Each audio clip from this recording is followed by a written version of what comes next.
অবশেষে 1 মাস পর ছেলে সিডোর মুখ দেখালেন অভিনেত্রী সুস্মিতা রায়। কার মতো দেখতে হয়েছে ছোট্ট সিডোকে? সবাইকে বলে হ্যালো, আমি সিডো। এই যে সিডো, আমাদের সিডো কার মতো হয়েছে বলো? চলো সবাই 1 মান্থ উইশ করো আমার সিডোকে। ইয়ে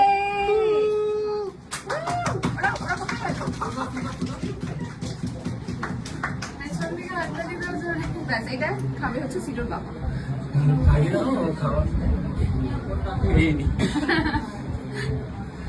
সিডোর বাবা একটু সিডোর মাকে খায়। সিডোর খাওয়াগুলো বাকি থেকে যাচ্ছে। ওর এখন একটাই খাওয়া, সেই একটু বড় হয়ে আমি একদমই। সবাইকে বলে দাও টাটা, সবাইকে বলে দাও টাটা। হ্যাঁ